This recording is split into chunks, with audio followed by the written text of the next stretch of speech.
تو ہون تھوڑے سامنے میرے نہایت ہی واجب الاحترام واجب القدر عزت ماب خطیب اہل بیت جناب مولانا اسد عباس غفاری صاحب اور فیصل آباد اپنے مخصوص ٹائم دے وچ ذکر محمد و آل محمد بیان فرمائے سن تو بار محمد و آل محمد بلندتر صلوات۔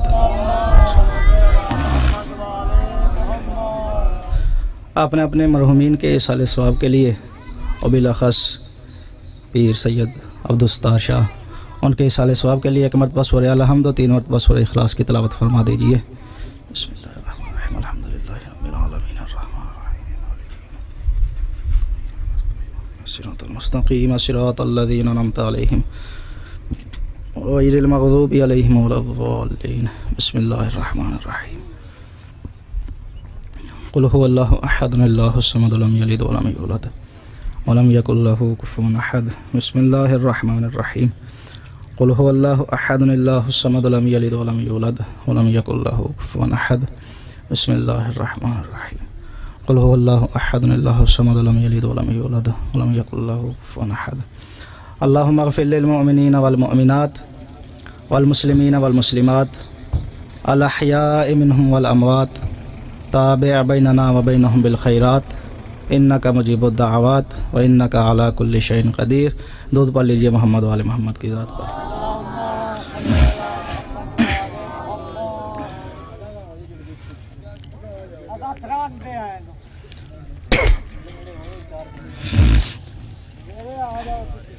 اعوذ باللہ من الشیطان الرجیم بسم اللہ الرحمن الرحیم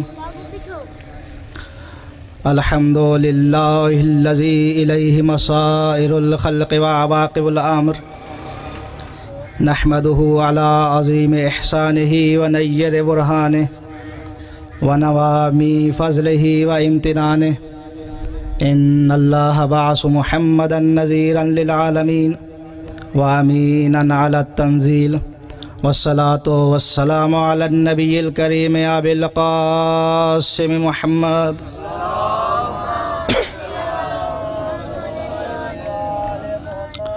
والصلاة والسلام علی اہل بیتہ الطیبین الطاہرین المعصومین اما بعد فقد قال اللہ تبارک وتعالی فی محکم کتابہ المجید وفرقانہ الحمید وقولہ الحق وهو اصدق الصادقین۔ بسم اللہ الرحمن الرحیم تبارک الذی بیدہ الملک وهو علی کل شیء قدیر الذی خلق الموت والحیاة لیبلوکم ایکم احسن عملا۔ صلوات پڑھ لیجئے محمد والے۔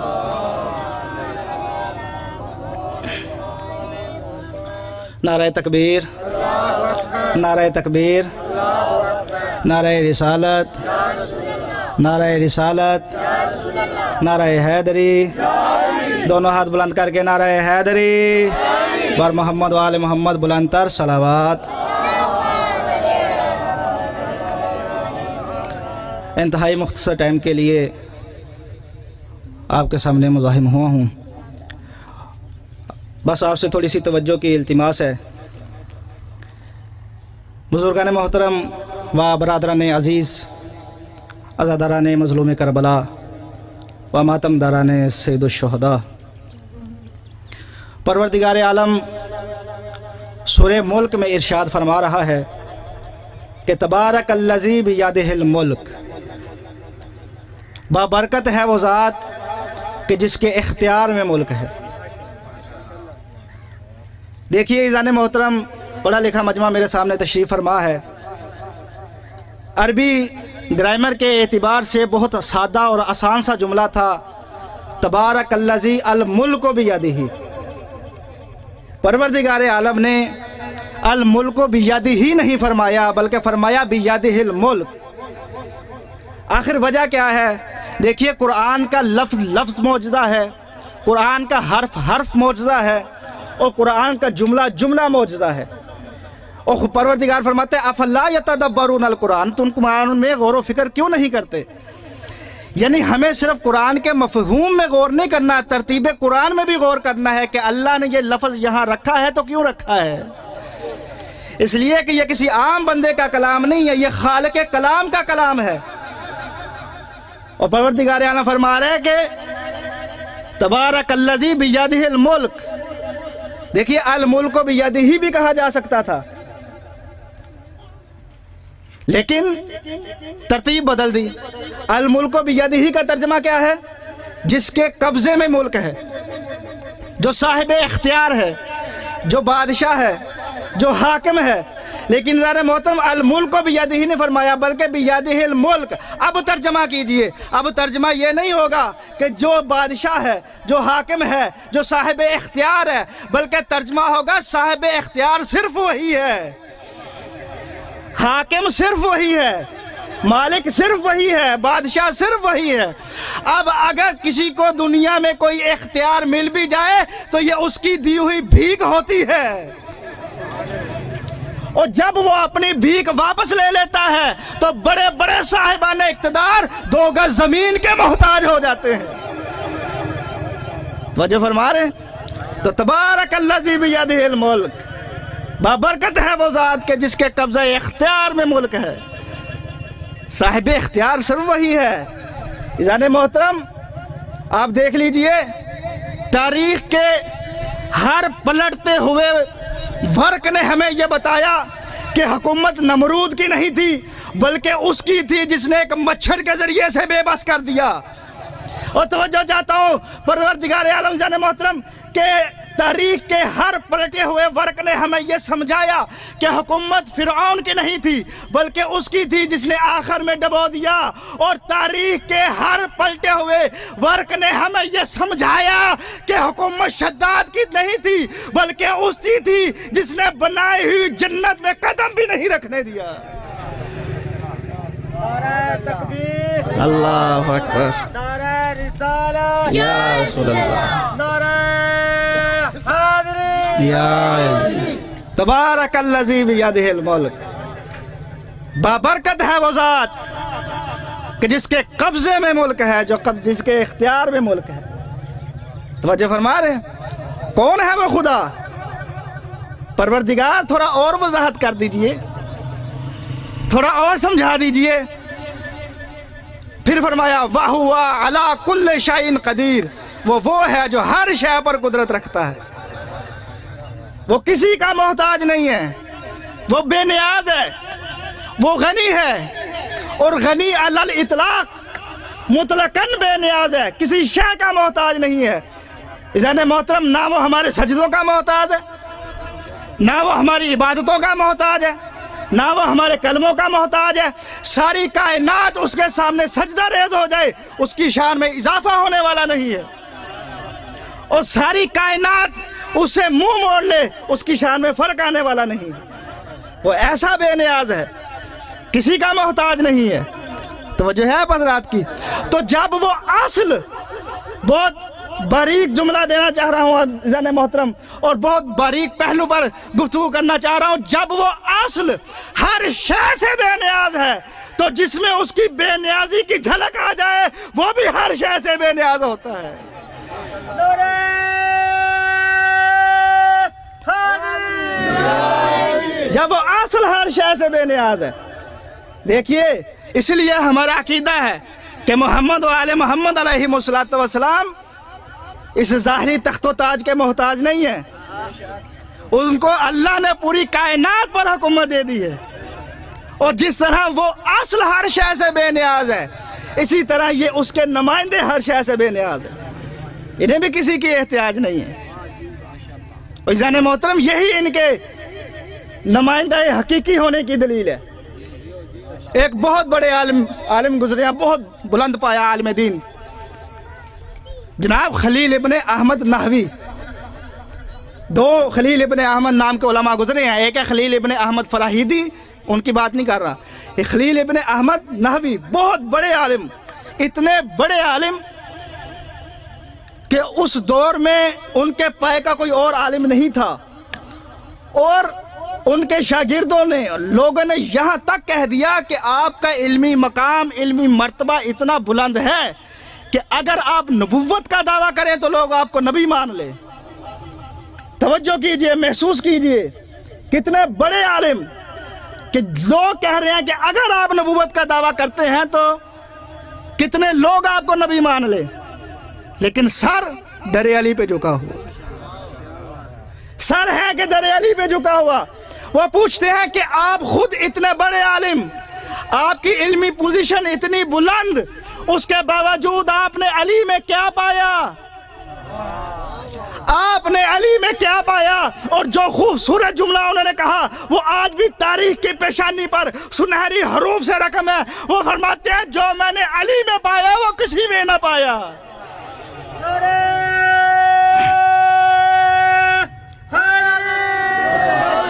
وہ کہتے ہیں جو میں نے علی میں پایا وہ کسی میں نہ پایا۔ ارے کیا پایا علی میں؟ وہ کہتے ہیں میں نے علی میں پایا احتیاج الکل الیہ واستغناہ عن الکل دلیل انہ امام الکل۔ ہر ایک کا علی کے دروازے پر آنا، علی کا کسی کے در پر نہ جانا، بھئی ہر ایک کا علی کے دروازے پر آنا اور علی کا کسی کے دروازے پر نہ جانا اس بات کی دلیل ہے کہ اس اصل کا اگر کوئی حقیقی نمائندہ ہے تو علی ہے۔ توجہ فرما رہے ہیں؟ درود پڑھ لیجئے محمد و آل محمد کی ذات۔ بسم اللہ قبلہ، یہاں تشریف آقا صاحب کی صحت و سلامتی کے لیے ایک مرتبہ صلوات پڑھ لیجئے۔ ہاں ایزان محترم، جو اس کا حقیقی نمائندہ ہوتا ہے وہ اپنے اقتدار حکومت کے لیے کسی شے کا محتاج نہیں ہوتا، تخت و تاج کا محتاج نہیں ہوتا۔ اور بہت توجہ چاہتا ہوں آپ حضرات کی، ایزان محترم پروردگار عالم نے ان کو پہلے سے ہی کائنات کی ہر شے پر حکمرانی عطا کر دی ہے۔ ابر نے سایہ فگن ہو کر بتایا کہ ان کی حکومت ابر پر بھی ہے۔ ہاتھ کی انگلی کے اشارے سے چاند نے دو ٹکڑے ہو کر بتایا کہ چاند پر ان کی حکومت ہے۔ ہاتھ کی ہتھیلی پر پتھروں نے کلمہ پڑھ کر بتایا کہ ان کی حکومت جمادات پر بھی ہے، اور ہاتھ کے دھون نے جواہرات بن کر بتایا کہ ان کی حکومت پانی پر بھی ہے، اور ہاتھ کی انگلی سے درختوں نے حرکت کر کے بتایا کہ ان کی حکومت نباتات پر بھی ہے۔ اور عزیزان محترم، انہوں نے اپنی ٹھوکر سے، جب اپنی ٹھوکر سے مردے کو ٹھوکر ماری، اپنے پاؤں سے مردے کو ٹھوکر ماری، تو روح نے پلٹ کر بتایا ارے یہ وہ ہے جن کی حکومت جسموں پر بھی ہے، روحوں پر بھی ہے۔ ہر شے پر ان کی حکومت۔ یہ تخت و تاج کے محتاج نہیں ہے۔ ارے جس کے قبضے میں صحرا ہو وہ ایک ذرے کی کیا حیثیت سمجھے گا؟ ارے جس کے قبضہ اختیار میں پورا سمندر ہو وہ ایک قطرے کی کیا حیثیت سمجھے گا؟ اور جس کی ٹھوکر سے مٹی سونا بن جائے وہ دنیا کے خزانوں کی کیا حیثیت سمجھے گا؟ اور اب جملہ سنیے گا، ارے جس کی انگلی کے اشارے سے ڈوبتا ہوا سورج پلٹ آئے وہ دنیا کی ڈوبتی ہوئی حکومتوں کی کیا؟ نعرہ تکبیر، نعرہ رسالت، نعرہ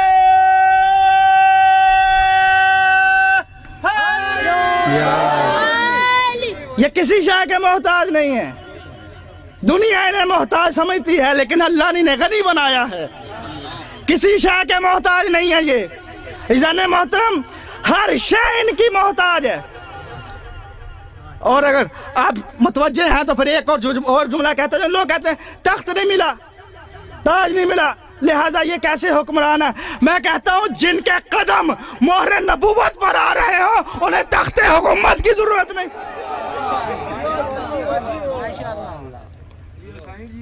جن کے قدم مہر نبوت پر آتے ہوں ان کو ان لکڑی کے تخت تاجوں کی کیا ضرورت ہے؟ ہر شے پر ان کی حکومت ہے۔ وَهُوَ عَلَىٰ كُلِّ شَيْءٍ قَدِيرٌ، وہ ہر شے پر قدرت رکھتا ہے۔ مختصر کروں، وقت بہت کم ہے۔ کون ہے وہ خدا؟ پروردگار تھوڑا اور وضاحت کر دیجئے۔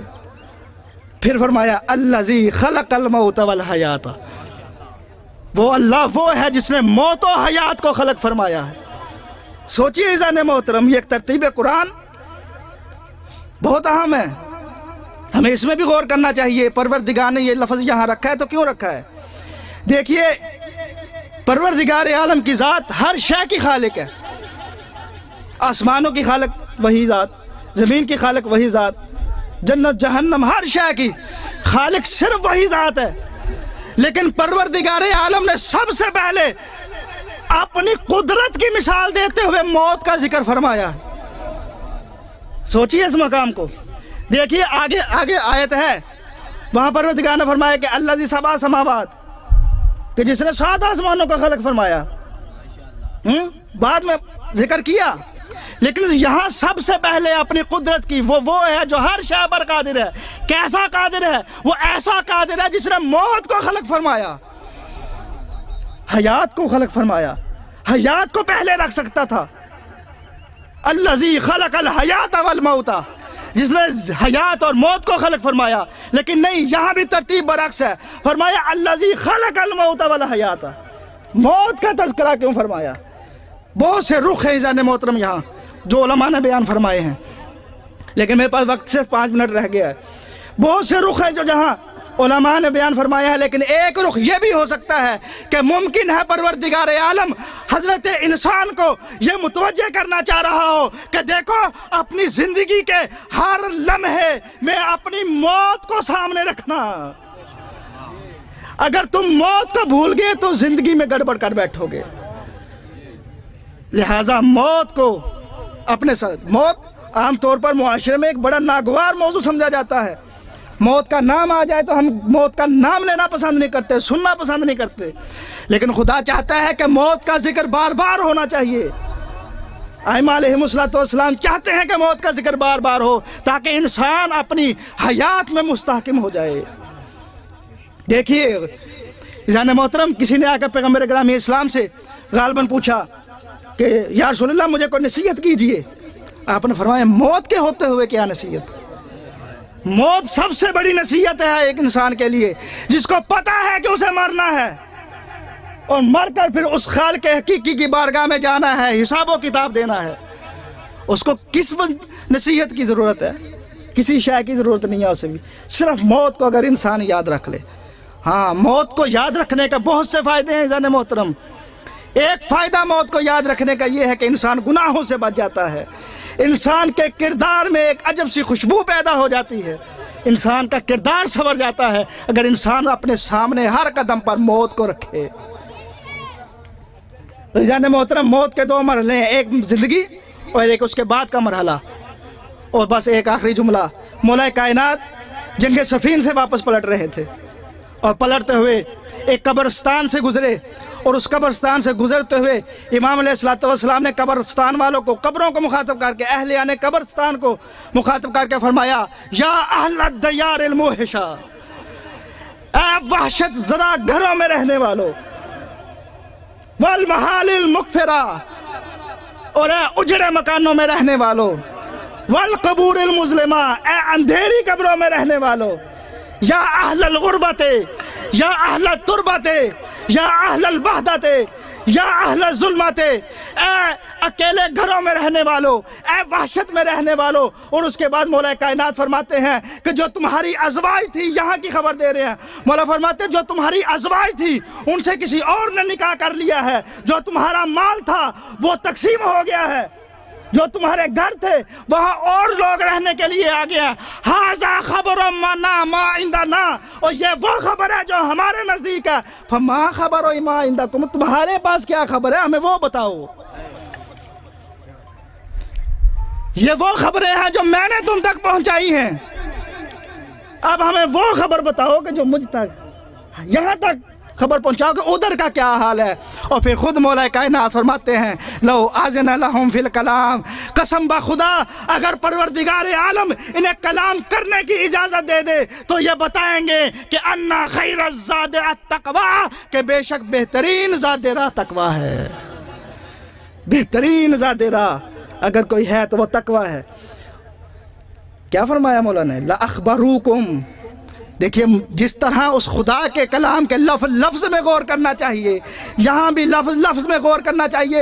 مولا کائنات نے یہ نہیں فرمایا کہ لا اخبرنا، یہ ہمیں خبر دیں گے، بلکہ اپنے اصحاب سے مخاطب ہو کر فرماتے ہیں لا اخبروکم، یہ تمہیں خبر دیں گے۔ مولا یہ تم کا لفظ کیوں استعمال کر رہے ہو، ہم کا لفظ کیوں نہیں استعمال کر رہے؟ کہا مجھے ضرورت نہیں ہے، اس لیے کہ لو کشف الغطا لمزددت یقینا، میں علی تو ایمان کی اس بلندی پر فائز ہوں، میرے سامنے سے پردے ہٹا بھی دیے جائے تو ایمان میں اضافہ ہونے والا نہیں ہے۔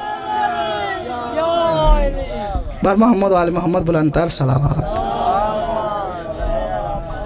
مصاحبہ